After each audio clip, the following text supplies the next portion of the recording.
Welcome back to my channel dear students. और आज हम बायोमॉलिक्यूल्स को स्टडी करेंगे। अगर आपको मेरा ये चैनल अच्छा लगे तो इसको लाइक कीजिएगा, सब्सक्राइब कीजिएगा और शेयर भी कीजिएगा।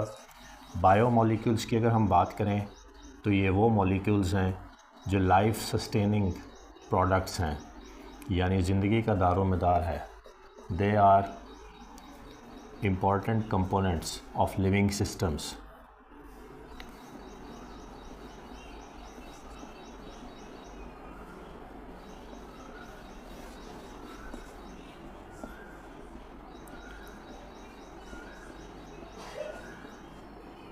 और ये कंपोज्ड होते हैं कार्बन के, हाइड्रोजन के, ऑक्सीजन के, इसके अलावा नाइट्रोजन, इसके अलावा कीटो ग्रुप, इसके अलावा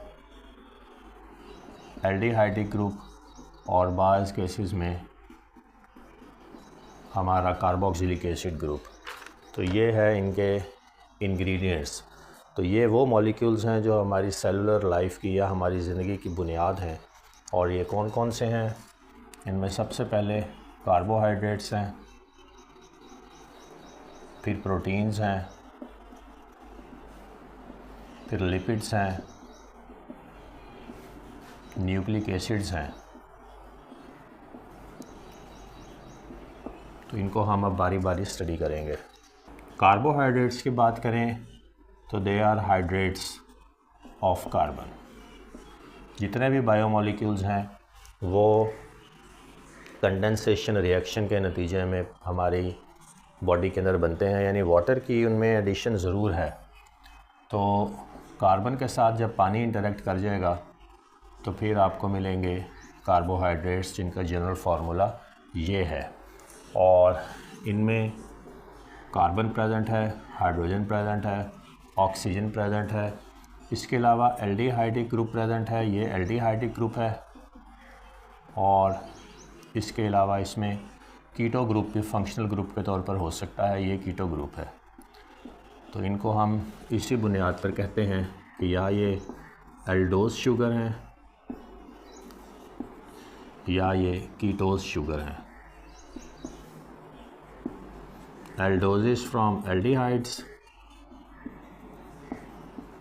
and ketose from ketonic functional group.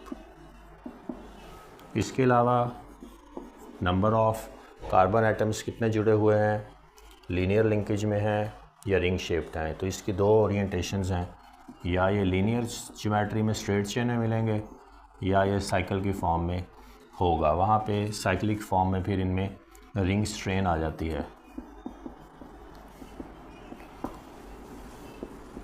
इस हिसाब से ये बनते हैं मोनोसैकेराइड्स, डाइसैकेराइड्स, ओलिगोसैकेराइड्स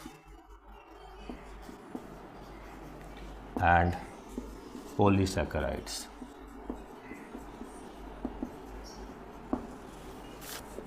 अगर हम मोनोसैकेराइड की बात करें तो इसका जो सबसे सिंपलेस्ट मॉलिक्यूल है वो हमारी शुगर है, जिसको हम ग्लूकोज कहते हैं।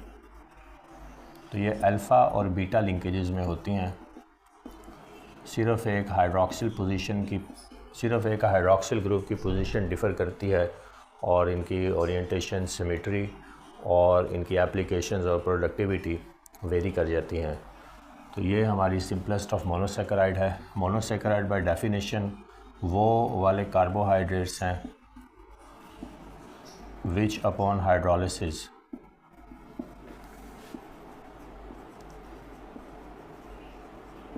Don't yield any sugar, don't yield any monomers. तो ये बेसिकली पॉलीमर्स हैं। लेकिन जो हमारे मोनोसैकेराइड्स हैं ये मोनोमर्स हैं, ये सिंपलेस्ट ऑफ यूनिट्स हैं। और यही मोनोमर्स जब मिलते हैं तो फिर पॉलीसैकेराइड्स तक बात चली जाती है। इनका आप हाइड्रोलिसिस कराएं भी, यानी पानी से इनको इंटरेक्ट कराएं या इनमें से पानी का मॉलिक्यूल लॉस करवाने की कोशिश करें तो आपको ये टूटेंगे नहीं ये किसी और प्रोडक्ट में। लेकिन बाकी जो हैं वो पानी के मॉलिक्यूल की रिमूवल के साथ या पानी के मॉलिक्यूल की एडिशन के साथ सिंपलेस्ट ऑफ मॉलिक्यूल्स में हमें टूटते हुए भी मिलेंगे, ये नहीं मिलेंगे, इनका हाइड्रोलिसिस पॉसिबल नहीं है।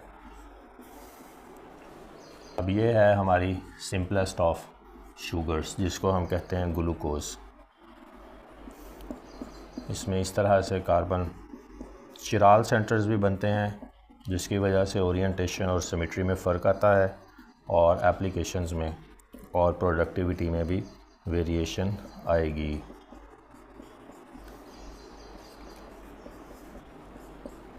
So this is 1, 2, 3, 4, 5 and 6 carbons. This is an aldehydic group. So this is an aldose sugar and this is a glucose.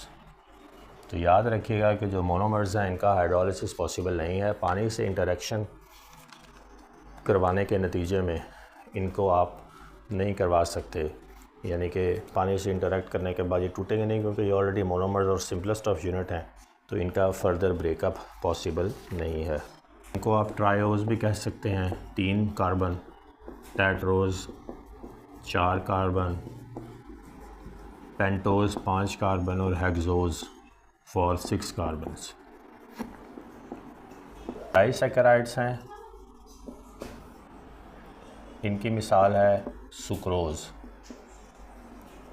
यानी एक ग्लूकोज का मॉलिक्यूल और उसके साथ एक फ्रुक्टोज का मॉलिक्यूल मिलेगा तो आपको मिलेगा सुक्रोज।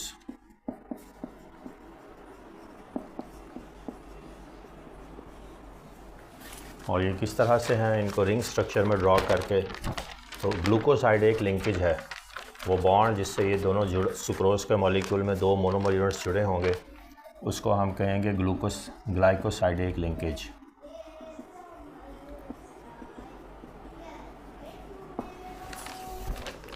और ये इस तरह से बनेगी। अब यहाँ पे ये ग्लूकोज का मॉलिक्यूल है, ये अब रिंग स्ट्रक्चर है, रिंग स्ट्रेन इसमें आ गई। ये ग्लूकोज का मॉलिक्यूल है, ये फ्रुक्टोज का मॉलिक्यूल है, रिंग स्ट्रक्चर में है, इनमें रिंग स्ट्रेन प्रेजेंट है और हमारे पास जो प्रोडक्ट है ये ग्लूकोसाइड एक लिंकेज है with the elimination of water molecule. एक का हाइड्रोक्सिल ग्रुप जाएगा, एक की हाइड्रोजन जाएगी और ये वो ऑक्सीजन है जिससे ये बॉन्ड फॉर्म हुआ, इसको ग्लाइकोसाइड एक लिंकेज कहते हैं और इससे जो है ये हमारा मॉलिक्यूल बना। और ये डाइसैकेराइड क्यों है, क्योंकि इसमें 2 मोनोमर यूनिट्स इन्वॉल्व हैं। ओलिगोसैकेराइड्स जो हैं ये upon hydrolysis yield 3 to 10 monomer units. और इसी तरह से पॉलीफॉर्मेनी है, पॉलीसैकेराइड्स जैसे कि सेलुलोज है, this is a polysaccharide. Upon hydrolysis they yield many monomer units. They are called polysaccharides.